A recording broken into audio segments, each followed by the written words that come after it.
हिजो संसदमा प्रधानमन्त्री बालेन्द्र शाहले प्रश्नोत्तर कार्यक्रममा गर्नुभएको थियो र त्यसमा पहिलो प्रश्न थियो। प्रश्नकर्ता सांसद अर्जुन नरसिंह केसी, नेपाली कांग्रेस। प्रश्न थियो, सम्माननीय प्रधानमन्त्रीज्यू, आफै उभिएर प्रश्नोत्तरका लागि समय माग्नु भएको छ। यो लोकतान्त्रिक प्रक्रियाको राम्रो पक्ष हो। मेरो प्रश्न 23 र 24 भदौको जेनजी आन्दोलनपछि गौरबहादुर कार्कीको जुन प्रतिवेदन छ त्यो किन अहिलेसम्म औपचारिक रूपमा प्रकाशित भएन? त्यो प्रतिवेदन संसदका सदस्यहरूले पाउनुपर्छ। 24 गते देशमा जुन विध्वंसात्मक घटना घट्यो त्यसको छानबिनको लागि निष्पक्ष आयोग गठन गर्न म प्रधानमन्त्रीलाई अनुरोध गर्दछु।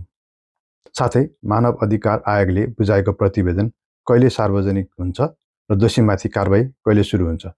कानुनी राज्यमा रुल अफ ल हुनुपर्छ, रुल बाई ल होइन। त्यसमा प्रधानमन्त्री बालेनको उत्तर, माननीय सदस्यज्यूले भन्नुभएको कुरालाई मैले सल्लाह सुझावको रूपमा लिएको छु। मानव अधिकार आयोगको प्रतिवेदन मात्र होइन, विभिन्न कालखण्डमा भएका धेरै आन्दोलन र दमनका घटनाहरूमा प्रतिवेदनहरू छन्।